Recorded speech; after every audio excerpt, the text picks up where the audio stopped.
नमस्कार, म अनिस्मा बस्नेत। नमस्कार, म कावेरी पौडेल। राति 8 बजेको जनता समाचारमा स्वागत छ। सबैभन्दा पहिले प्रमुख समाचार। राष्ट्रपति भण्डारीद्वारा नेपाल नागरिकता पहिलो संशोधन अध्यादेश जारी। मधेस केन्द्रित दलको माग अनुसार अध्यादेश मन्त्री परिषदबाट पारित। निर्वाचन आयोगद्वारा जेठ 17 गते हुने राष्ट्रिय सभा निर्वाचनका उम्मेद्वारलाई चुनाव चिन्ह प्रदान। नेपाल कम्युनिस्ट पार्टी र नेपाली कांग्रेसका उम्मेद्वार चुनावी मैदानमा। सरकारद्वारा देशभर निषेधाज्ञामा कडाई। हटेर गर्नेलाई 1 वर्षसम्म कैद र 5 लाख रुपैयाँ वा दुवै सजाय गर्न सक्ने व्यवस्था। फाइजर र एस्ट्राजेनेकाको खोप पहिलो पटक पुष्टि भएको संक्रामक भेरिएन्ट विरुद्ध प्रभावकारी। खोप 2 मात्रा प्रभावकारी देखियो। र कोरोनाका कारण नेपाली कराते टोली पोर्चुगलमा हुने कराते प्रिमियर लिगमा सहभागी नहुने। ओलम्पिकको तयारी गरिरहेका खेलाडी निराश।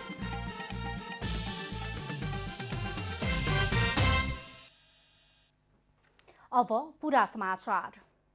राष्ट्रपति विद्यादेवी भण्डारीले नेपाल नागरिकता पहिलो संशोधन अध्यादेश जारी गर्नु भएको छ।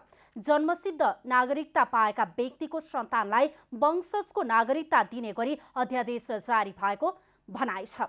हाल जन्मको आधारमा नागरिकता पाएका व्यक्तिको सन्तानले वंशजको नागरिकता नपाउने व्यवस्था थियो। मधेस केन्द्रित दलको माग अनुसार प्रधानमन्त्री केपी शर्मा ओलीले नागरिकता सम्बन्धी अध्यादेश मन्त्री परिषदबाट पारित गराउनु भएको हो। नागरिकता सम्बन्धी विधेयक प्रतिनिधि सभामा 2 वर्षभन्दा अघिदेखि छलफलको क्रममा रहेको थियो। सरकारले संसद विघटन गरेपछि अध्यादेशको रूपमा अर्को नागरिकता ऐन ल्याइएको हो। प्रधानमन्त्री केपी शर्मा ओलीले राष्ट्रपतिको स्वविवेकीय अधिकारमाथि कुनै पनि किसिमको उजुरी नलाग्ने बताउनु भएको छ। बालुवाटारमा प्रेस चौतारी आबद्ध पत्रकारसँगको अन्तर्क्रियामा प्रधानमन्त्री ओलीले राष्ट्रपतिलाई स्वविवेकीय अधिकार प्रयोग गर्ने व्यवस्था संविधानले नै गरेको भन्दै उहाँले गरेका काममाथि कुनै उजुरी नलाग्ने बताउनु भएको हो। राष्ट्रपतिले गरेको निर्णय विरुद्ध मोर्चाबन्दी गरेर मुद्दा हाल्ने प्रयास भइरहेको खबर आफूले सुनेको भन्दै प्रधानमन्त्रीले ओलीले जति जनाले मुद्दा राखे पनि त्यसको अर्थ नरहने बताउनु भयो। नसक्ने अवस्था देखेर राष्ट्रपतिज्यूले आफूले राष्ट्रपतिको अधिकारको प्रयोग अन्यत्र गर्ने संविधानमा व्यवस्था म देख्दिनँ। तर यस ठाउँमा अरू कसैले गर्ने होइन। त्यो भरपर्दो आधार, ठोस आधार प्रस्तुत हुन सक्यो कि सकेन भन्ने कुरा अरूले होइन, राष्ट्रपतिले ठहर गर्ने कुरा हो। राष्ट्रपतिले ठहर गर्नुभयो। वैकल्पिक सरकारका लागि कहीँ कतै अवरोध नभएको र दुवै पक्षले तोकिएको समयमा आफ्नो दाबी गरेको भन्दै उहाँले समयलाई लिएर आलोचना गर्नु आलोचनाका लागि आलोचना मात्रै भएको बताउनु भयो। लोकतान्त्रिक व्यवस्थामा दलीय अनुशासन हुनुपर्ने भन्दै दलीय अनुशासन भन्दा बाहिर जाने छुट कसैलाई नभएको उल्लेख गर्नुभयो। लोकतन्त्र अनुशासित, मर्यादित र सामूहिक व्यवस्था भएको भन्दै प्रधानमन्त्री ओलीले बुद्धि र प्रतिष्ठाको मिसयुज गरेर बुद्धिजीवीहरूले पूर्वाग्रहका साथ संविधानको अपव्याख्या गरी संविधानमाथिको निष्ठामा आँच पुर्याउने काम गरेको टिप्पणी गर्नुभयो। धरानदेखिको बल लगाएर बुद्धि र प्रतिष्ठाको मिसयुज गरेर अपव्याख्यामा उर्लिनु दुःखको कुरा हो। लोकतन्त्रमा यस्तो हुनु हुँदैन। हाम्रो निष्ठा लोकतन्त्रप्रति हुनु पर्यो, हाम्रो निष्ठा संविधानप्रति हुनु पर्यो, हाम्रो निष्ठा देश र जनताप्रति हुनु पर्यो। संविधानमा एउटा व्यवस्था छ अनि त्यस व्यवस्थाको अपव्याख्या गरेर संविधानप्रति निष्ठा नराखेर अन्यथा काम गर्ने कुरा बिल्कुलै उचित होइन। प्रधानमन्त्री ओलीले राष्ट्रिय राजनीतिलाई गलत दिशातिर मोड्ने काम नगर्न पनि आग्रह गर्नुभएको छ। नेपाली कांग्रेसले संसद विघटन विरुद्ध सर्वोच्च अदालतमा जानका लागि सांसदहरूको हस्ताक्षर संकलन गरेको छ। नेपाली कांग्रेसको संसदीय दलको कार्यालय सिंहदरबारमा नेपाली कांग्रेसका सांसदहरूको हस्ताक्षर संकलन भएको हो। राष्ट्रपति विद्यादेवी भण्डारीले संसद विघटन गरी मध्यावधि चुनावको घोषणा गर्नुभएको विरोधमा नेपाली कांग्रेस, नेकपा माओवादी केन्द्र, नेकपा एमालेको माधव नेपाल समूह, जनता समाजवादी पार्टीको उपेन्द्र यादव समूह र जनमोर्चा संयुक्त रूपमा सर्वोच्च अदालत जाने तयारी गरेको छ। नेपाली कांग्रेसका महामन्त्री डाक्टर शशाङ्क कोइरालाले राष्ट्रपति भण्डारीले 149 जनाको हस्ताक्षर सहित शेरबहादुर देउवालाई सांसदहरूले समर्थन गरेको भए पनि राष्ट्रपतिले अस्वीकार गरेकाले अदालतमा जानुपर्ने अवस्था आएको बताउनुभयो। ओलीज्यूले आफ्नो हत्कण्डा जुन उहाँ मचाइरहनु भएको छ त्यसको विरुद्ध ओलीजीले प्रधानमन्त्री भएर चुनाव गरायो भने दुर्भाग्य हुन्छ। तसर्थ हामीले चाहिँ के ठानेछौँ भने कि नेपाली कांग्रेसकै सभापति आदरणीय शेरबहादुर देउवाकै नेतृत्वमा सरकार गठन हुन्छ भन्ने त्यो अडानमा हामी छौँ। प्रतिनिधि सभाको विघटन असंवैधानिक तरिकाबाट प्रधानमन्त्रीले गरेको हुनाले अवैधानिक प्रधानमन्त्रीले गरेको विघटन वैधानिक हुन नसक्ने बताउनुभयो। यसको निम्ति कानुनी र राजनीतिक रूपमा लडाईँ लड्ने तयारी गरिरहेको नेता रमेश लेखकले बताउनुभयो।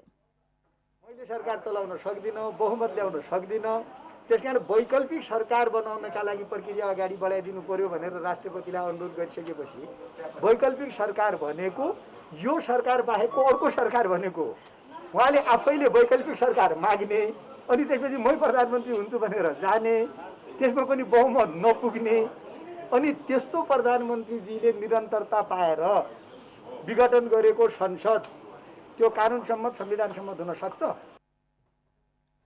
न्यायिक लडाई सँगसँगै राजनीतिक लडाईको बारेमा पनि छलफल भइरहेको नेता प्रकाशमान सिंहले बताउनुभयो। कोरोना महामारीका कारण गैर जिम्मेवार भएर आन्दोलन गर्नु नहुनेमा सचेत रहेको भन्दै जनस्वास्थ्यको मापदण्ड सहित कसरी आन्दोलन गर्न सकिन्छ भन्नेमा छलफल भइरहेको पनि नेता सिंहले बताउनुभयो। सरकारले चाहिँ के गर्न सकिरहेको छैन र चाहिँ इलेक्सन चाहिँ अर्ली इलेक्सन गरेर यो चाहिँ 40औं अरबौंको चाहिँ के हो भन्दाखेरि हेल्थ सेक्टरमा चाहिँ गर्नुपर्ने काम चाहिँ केही नगर्ने, प्राय यो चाहिँ प्राथमिकता कुन समयमा के गर्नुपर्छ भन्ने पनि कुरा त हुनु पर्यो नि त। नेपाली कांग्रेस लगायतका विपक्षी दलहरू आफ्नो पार्टीका सांसदहरूको हस्ताक्षर संकलन गरेर संयुक्त रूपमा रिट निवेदन लिएर सर्वोच्च अदालत जाने तयारी गरिरहेका छन्।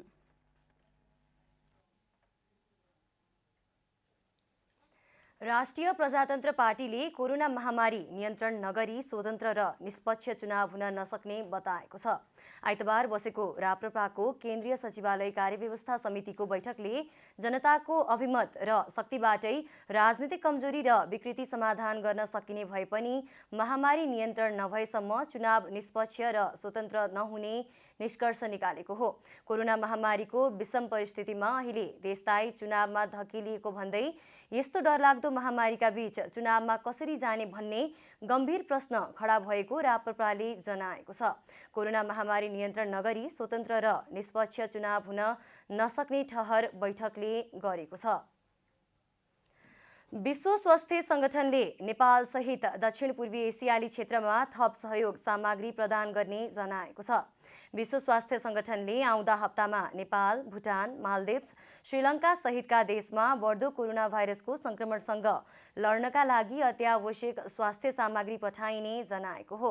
अत्यावश्यक स्वास्थ्य सामग्रीको आवश्यकता र वितरण बीच रहेको असमानतालाई सम्बोधन गर्ने गरी थप सहयोग गरिने डब्ल्युएचओले जनाएको छ। अक्सिजन कन्सन्ट्रेटर, परीक्षण किट, अस्पताल बेड, टेन्ट र पिपी सहितका सामग्रीहरू उपलब्ध गराउने विश्व स्वास्थ्य संगठनले जनाएको छ। प्रजातान्त्रिक विचार समाजले प्रतिनिधि सभा विघटनको कदम असंवैधानिक भएको बताएको छ। समाजका अध्यक्ष डाक्टर केदार नरसिंह केसीले एक विज्ञप्ति जारी गरी मुलुक कोरोना महामारी सङ्कटमा फँसेको बेलामा प्रधानमन्त्रीको सिफारिसमा राष्ट्रपतिले मध्यरातमा निर्वाचन घोषणा गर्नु असंवैधानिक भएको बताउनु भएको हो। समाजले संविधानको धारा 76 को उपधारा 3 बमोजिम नियुक्त प्रधानमन्त्रीले संसदमा विश्वासको मत नै नलिई उपधारा 5 अनुसार अर्को प्रधानमन्त्री नियुक्तिको बाटो अख्तियारी गर्नु नै प्रथम दृष्टिमै अवैधानिक भएको बताएको छ। जनता समाचारमा अब छोटो विश्राम।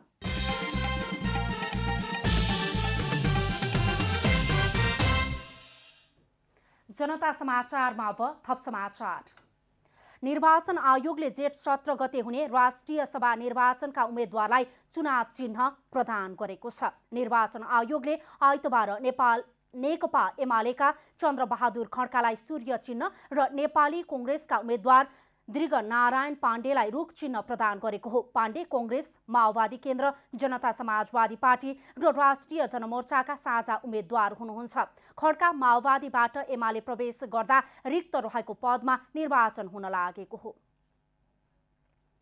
नेकपा एमालेका वरिष्ठ नेता माधव कुमार नेपाल निकटका एक युवा नेताले निर्वाचन आयोगमा नयाँ दल दर्ताका लागि निवेदन दिनुभएको छ। नेकपा एकीकृत नामको दल दर्ताका लागि अनेरा सोभियुका पूर्व नेता समेत रहनुभएका जीवन राईले आयोगमा निवेदन दिनुभएको हो। काठमाडौँ स्थित पशुपति क्याम्पसका पूर्व विद्यार्थी नेता राईले पार्टीको चुनाव चिन्ह कलम माग्नु भएको छ। आयोगमा दल दर्ताका लागि शुक्रबार निवेदन दिइएको हो। राष्ट्रिय सभा सदस्यको उपनिर्वाचनमा एमाले वरिष्ठ नेता माधव कुमार नेपाल निकट डाक्टर खिमलाल देवकोटाले कलम चुनाव चिन्ह लिएर उठ्नु भएको थियो। प्रधानमन्त्री ओलीसँग विवाद बढ्दै गएपछि नेपाल पक्ष नयाँ दल खोल्ने तयारीमा रहेकै बेला नयाँ दल दर्ताका लागि निवेदन दिइएको हो। पछिल्लो 24 घण्टामा नेपालमा कोरोना संक्रमणका कारण 193 जनाको ज्यान गएको छ।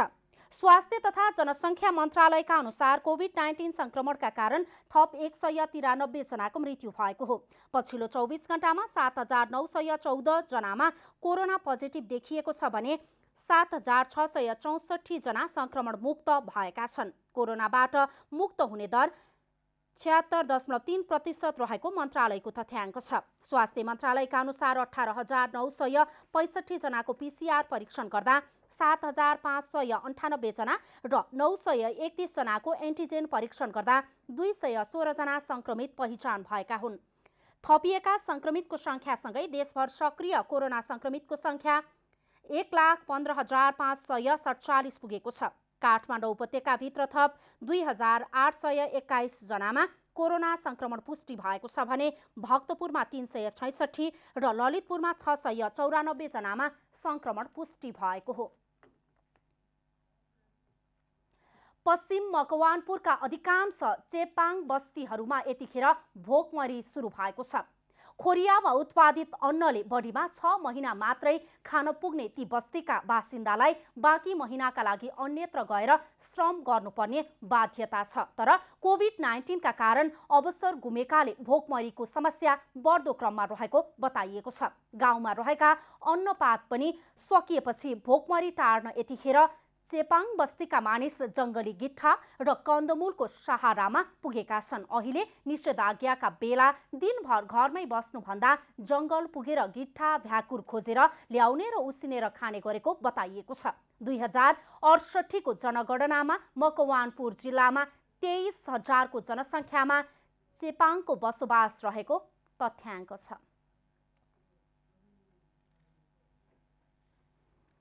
कोरोना संक्रमण बढेसँगै बाँकेमा स्थानीय सरकारद्वारा जारी लकडाउन प्रभावकारी रूपमा कार्यान्वयनमा आउन सकेको छैन। यसको एउटा उदाहरणको रूपमा रहेको छ कोहलपुरमा रहेको साझा सहकारी संस्था। यहाँ केही दिन यता कृषकहरूलाई मल वितरणको नाममा लकडाउनको उल्लङ्घन गरिएको छ। वर्तमान समय कृषकका लागि मानो रोपेर मुरी भित्र्याउने समय हो। तर बाँके कोहलपुरका किसानहरू भने आफूहरूलाई खेतमा चाहिने मल लिनका लागि कोरोना र लकडाउनलाई बेवास्ता गर्दै सडकभरि लामबद्ध देखिन्छन्, जसले गर्दा उनीहरू त जोखिममा छन् नै, त्यस क्षेत्रमा बसोबास गर्ने स्थानीयहरू पनि उच्च जोखिममा रहेको पाइन्छ। कृषकहरू मल वितरण गर्दा सहकारीले केही मापदण्डको पालना गर्दै वा टोकन प्रणाली बनाएको भए पनि लाइन लागेका कृषकहरू धेरै जोखिममा नहुने कृषक इन्द्रबहादुर खत्रीले बताएका छन्। कृषकहरूलाई मल वितरण गर्दा सहकारीले केही मापदण्डको पालना गर्दै वा टोकन प्रणाली बनाएको भए पनि लाइन लागेका कृषकहरू धेरै जोखिममा नहुने कृषक इन्द्रबहादुर खत्रीको भनाइ छ। मलको लागि अति आवश्यक काम भएर मल बुनको लागि आइरहेको छौँ। त्यसैमा पनि यहाँ गेटमा एकजना कुनै सेक्रेटरी अथवा एकजना कर्मचारी भएर नाम टिपेर सिरियल भए पालै पाला बोलाएको भए यो भेटभाड पनि हुन्थेन। अनि फलाना नाम भन्थ्यो, उसले आफ्नो डकुमेन्ट के हामीले बुझाएर त्यसै गर्थ्यौँ। दोस्रो विकल्प, यदि वाडामा यो वाडामा पठाइदिएको भइदिए वाडाले अब जनसङ्ख्या कम हुन्थ्यो, त्यो जनसङ्ख्याको आधारमा यो भिडभाड पनि कम हुन्थ्यो होला जस्तो लाग्छ मलाई। कोरोना महामारीको समयमा साझा सहकारीले गरेको काम समय सुहाउँदो नभएको र यसले कोरोनालाई अझ फैलाउन मद्दत गरेको स्थानीय दीपक खड्काले बताए। उनले भने साझा सहकारीले सामाजिक दूरी कायम गर्ने र टोकन प्रणाली वा ओडाबाटै वितरण गरेको भए राम्रो हुने समेत बताएका छन्। साझाको यस्तो गतिविधिबाट कृषक, स्थानीय र सहकारीका कर्मचारीहरू कोरोनाको जोखिममा रहेको समेत खड्काको भनाइ छ। जनताले तपाईँको खोप अक्सिजनको केही नपाएको अवस्थामा सारा त्राई भएको चारैतिर त्राई भएको बेलामा यो साझा सहकारी संस्थाले मल वितरण गर्ने कार्यक्रममा यसमा यसरी आम जनतालाई यसरी सडकमा राखेर यसरी भिडभाड गराएर यो झनै सङ्क्रमण बढाउने बाँकीमा यो सङ्क्रमित सङ्ख्या अझै बढाउने यो महामारीमा दोस्रोमा परेको बाँकीमा अझ बढी समय हुने सम्भावना बढेको गएको छ। कोरोना महामारीको जोखिमका बीच पनि किसानहरूलाई आवश्यक पर्ने मल वितरण गरिएको साझा सहकारी संस्थाका कर्मचारी प्रतीक कुमार बुढाथोकीको भनाइ छ। कर्मचारीका अनुसार कृषि सामग्री केन्द्रले दिएको 280 बोरा र आफूहरूसँग रहेको स्टक मल वितरण गरिएको जनाइएको छ। किसानहरूलाई दूरी कायम गरेर आफ्नो कम्पाउन्डभित्र राखिएको तर बाहिरी सडकमा आफूहरूले भिड नियन्त्रण गर्न नसक्ने पनि बताए, जसले गर्दा कोरोना जोखिम बढ्ने सहज अनुमान गर्न सकिन्छ। हाम्रो 3टा वाडाको मात्रै अहिले कृषि सामग्री कम्पनी र यो हाम्रो यो कृषि शाखा छ नि यहाँको, तिनीहरूले र नगरपालिकाले नै हाम्रो निर्णय नै गरेको छ कि 3टा वाडालाई दिनुहुन्छ। 3टा वाडाको पनि अब किसानहरू भनेको धेरै हुन्छ। अब यहाँ त प्रत्येक वाडामा हुन्थ्यो भने एउटा वाडाको हुन्थ्यो होइन। त्यसको लागि पनि हामीले 3टा वाडाभन्दा एक्स्ट्रा नआओस् भनेर हामीले पनि लाल पूजाको फोटोकपी पनि लिइरहेको छौँ कि सब अब धेरै भिडभाड नहोस् भनेर हामी त्यो जानकारी पनि दिन्छौँ। विक्रम सम्वत 2035 सालबाट विधिवत रूपमा सञ्चालनमा आएको यस सहकारीका कोहलपुर नगरपालिका र बैजनाथ गाउँपालिकाका केही ओडामा गरी 8000 बढी शेयर सदस्यहरू रहेका छन्, जसले गर्दा पनि मल लिन आउने किसानहरूको भिड बढेको हो। यसरी महामारीलाई मध्यनजर गर्दै प्रत्येक ओडाहरूमा नै मल वितरण गर्ने वातावरण सिर्जना गर्नु आवश्यक थियो। प्रशासनले लागू गरेको निषेधाज्ञाको यस सहकारीले धज्जी उडाएको छ। बाँकेबाट रविन्द्र सिंह ठकुरीको रिपोर्ट। सरकारले देशभर निषेधाज्ञामा कडाई गर्न निर्देशन दिएको छ। विकसित घटनाक्रमलाई मध्यनजर गर्दै भिडभाड नियन्त्रणका लागि गृह मन्त्रालयले यस्तो निर्देशन दिएको हो। गृह सचिव महेश्वर न्यौपानेले कोभिड-19 सङ्कट व्यवस्थापन सम्बन्धमा जारी भएको अध्यादेशको कडाई साथ कार्यान्वयन गर्न सुरक्षा प्रमुखहरूलाई निर्देशन दिनुभयो। गृह स्थित सुरक्षा महाशाखाका अनुसार भिडभाडलाई पूर्ण निस्तेज गरिएकाले प्रशासन त्यसमा सक्रिय रहनेछ। अहिलेको आइपरेको राजनीतिक घटनाक्रम अनुसार बाहिर हुन सक्ने जुलुस प्रदर्शन पनि यही अध्यादेश अन्तर्गत पर्नेछन्। निषेधाज्ञा कार्यान्वयनमा बाधा अवरोध गर्नेलाई 1 वर्षसम्म कैद र 5 लाख वा दुवै सजाय गर्न सक्ने व्यवस्था गरिएको छ।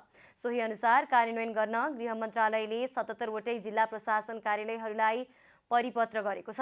अध्यादेश विपरीत काम गर्ने संस्था वा व्यवसायलाई सजायको अतिरिक्त प्रमुख जिल्ला अधिकारीले 6 महिनासम्म बन्द गरिदिन पनि सक्नेछन्। आइतबार करिब 150 जना भन्दा बढी आरोहीले सगरमाथाको सफल आरोहण गरेका छन्। आइतबार बिहान 5 बजेबाट सुरु भएको आरोहणबाट क्रमशः 150 बढीले आरोहण सम्पन्न गरेको पर्यटन बोर्डले जनाएको छ। शनिबार नै तयारी अवस्थामा चौथो क्याम्प पुगे पनि धेरै हावा चलेका कारण आरोहणमा ढिलाइ भएको हो। 10 दिन अघि बहराइनका राजकुमार शेख मोहम्मद हमाल अलिफा सहितको टोलीले आरोहण सम्पन्न गरेको थियो। बाँकी आरोहण जेठ 15 मा मात्र गर्ने लक्ष्य राखिएको छ।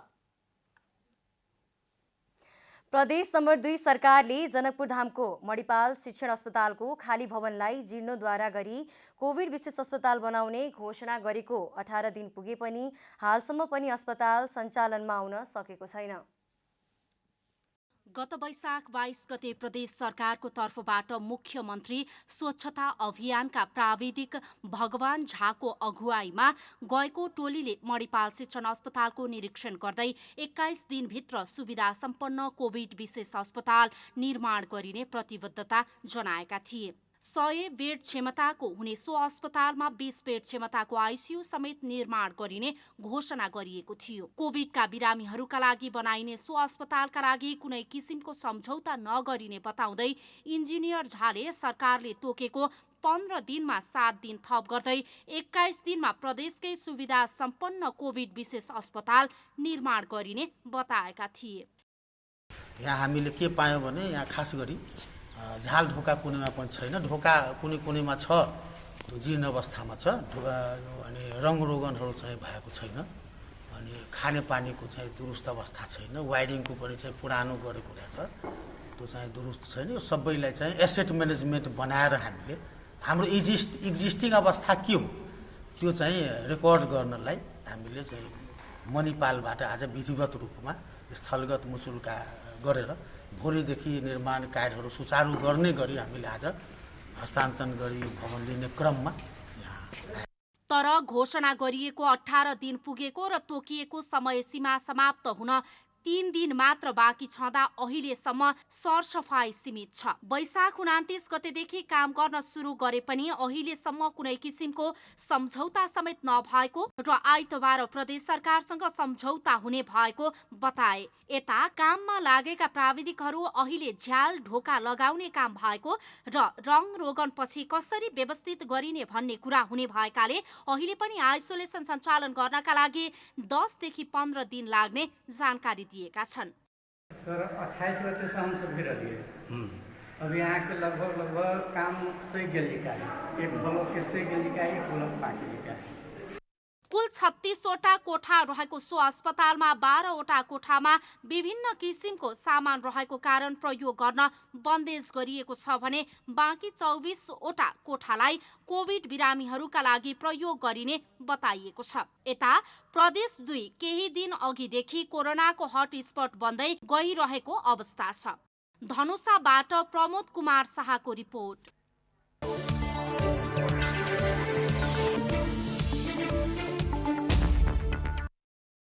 बागमती प्रदेशसभाको 8औं अधिवेशन जेठ 16 गते आइतबारका लागि आह्वान भएको छ। शुक्रबार बसेको मन्त्री परिषदको बैठकले गरेको सिफारिसका आधारमा प्रदेश प्रमुख विष्णु प्रसाद प्रसाईले प्रदेशसभाको अधिवेशन जेठ 16 गते आइतबारका लागि आह्वान गर्नु भएको हो।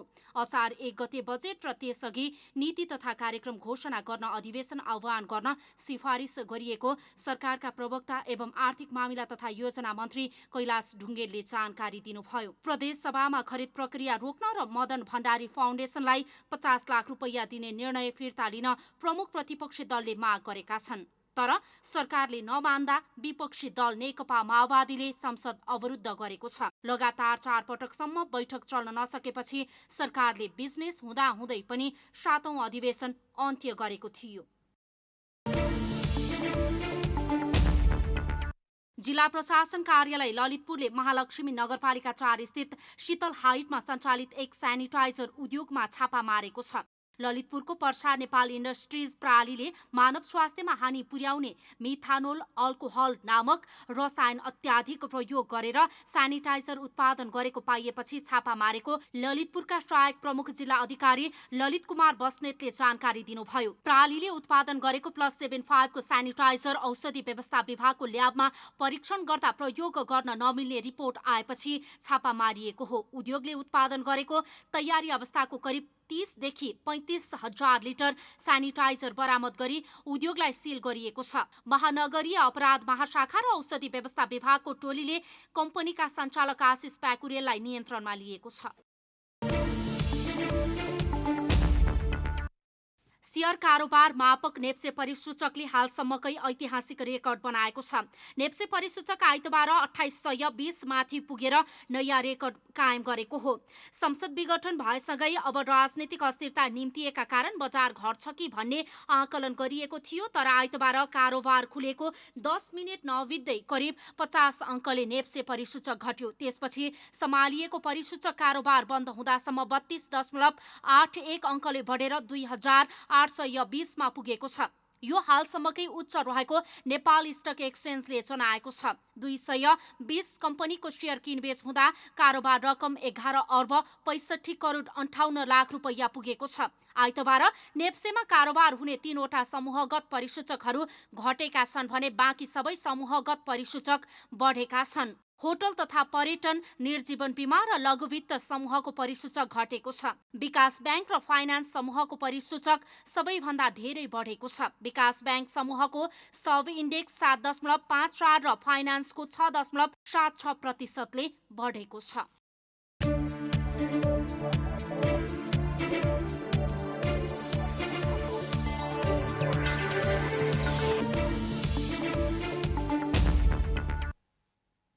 अब खेलकुद समाचार।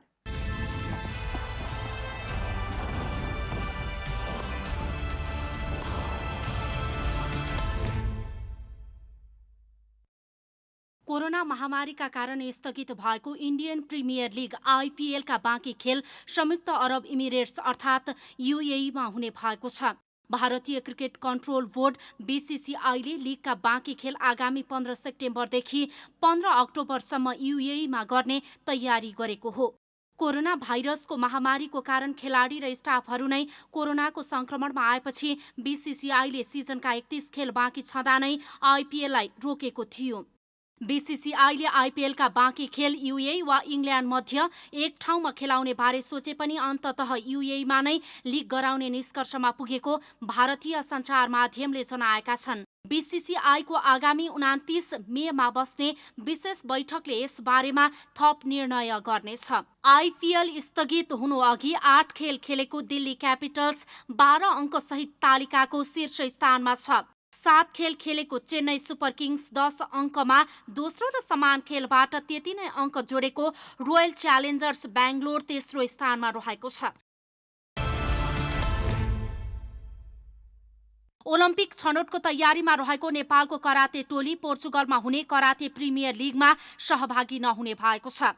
विश्व वरियतामा 100औं स्थानसम्म रहेका खेलाडीले आफ्नो वरियता सुधारका लागि खेल्ने प्रतियोगिता नेपाली खेलाडीले अन्तिम समयमा आएर गुमाएको हो। बढ्दो कोरोना भाइरस संक्रमणको कारण देखाउँदै संघले पोर्चुगल यात्रा स्थगित गरेको छ। यसले लाखौं खर्च गरेर ओलम्पिकको तयारी गरिरहेका खेलाडीलाई निराश बनाएको छ।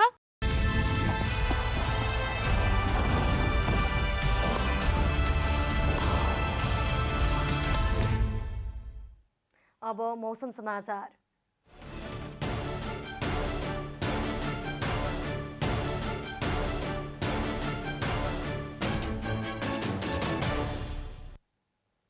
हाल देशका पहाडी भूभागमा मौसम आंशिकदेखि सामान्य बदलिरही बाँकी भूभागहरूमा मौसम सामान्यतया सफा रह्यो। आज राति देशका पहाडी भूभागमा मौसम आंशिकदेखि सामान्य बदलिरहने र बाँकी भूभागहरूमा आंशिक बदलिरहने जल तथा मौसम पूर्वानुमान महाशाखाले जनाएको छ।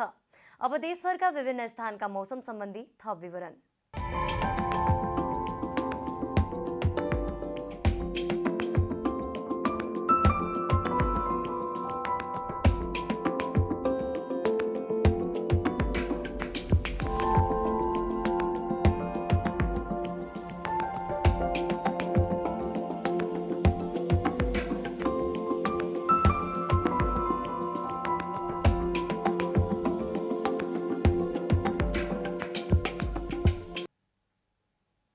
अन्त्यमा आजको डायरी।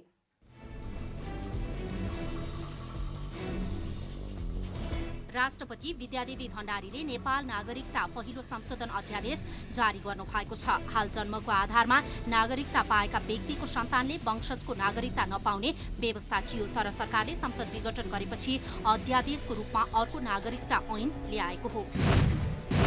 नेपाली कांग्रेसले संसद विघटन विरुद्ध सर्वोच्च अदालतमा जानका लागि सांसदहरूको हस्ताक्षर संकलन गरेको छ। नेपाली कांग्रेसका महामन्त्री डाक्टर शशाङ्क कोइरालाले राष्ट्रपति भण्डारीले 149 जनाको हस्ताक्षर सहित शेरबहादुर देउवालाई सांसदहरूले समर्थन गरेको भए पनि राष्ट्रपतिले अस्वीकार गरेकाले अदालतमा जानुपर्ने अवस्था आएको बताउनुभयो। पछिल्लो 24 घण्टामा नेपालमा कोरोना संक्रमण भएका 193 जनाको मृत्यु भएको छ। त्यस्तै विगत 24 घण्टामा 7914 जनामा संक्रमण पुष्टि भएको छ। काठमाडौँ उपत्यकाभित्र थप 2821 जनामा कोरोना संक्रमण देखिएको छ भने भक्तपुरमा 366 र ललितपुरमा 694 जनामा संक्रमण पुष्टि भएको छ। विश्व स्वास्थ्य संगठनले नेपालसहित दक्षिण पूर्वी एसियाली क्षेत्रमा थप सहयोग सामग्री प्रदान गर्ने जनाएको छ। विश्व स्वास्थ्य संगठनले आउँदो हप्तामा नेपाल, भुटान, मालदिव, श्रीलङ्का सहितका देशमा बढ्दो कोरोना भाइरसको संक्रमणसँग लड्नको लागि अत्यावश्यक स्वास्थ्य सामग्री, अक्सिजन कन्सन्ट्रेटर, परीक्षण किट, अस्पताल बेड, टेन्ट र पीपीई सहितका सामग्रीहरू उपलब्ध गराउने जनाएको छ। ओलम्पिक छनौटको तयारीमा रहेको नेपालको कराते टोली पोर्चुगलमा हुने कराते प्रिमियर लिगमा सहभागी नहुने भएको छ। विश्व वरियतामा 100औं स्थानसम्म रहेका खेलाडीले आफ्नो वरियता सुधार्नका लागि खेल्ने प्रतियोगिता नेपाली खेलाडीले अन्तिम समयमा आएर गुमाएको छ। बढ्दो कोरोना भाइरस संक्रमणको कारण देखाउँदै संघले पोर्चुगल यात्रा स्थगित गरेको हो।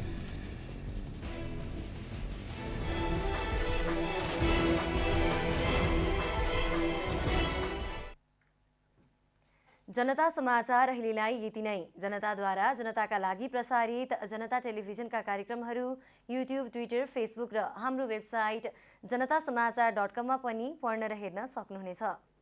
सूचनामा तपाईको सहभागिता, समयमा समाचार हाम्रो प्रतिबद्धता।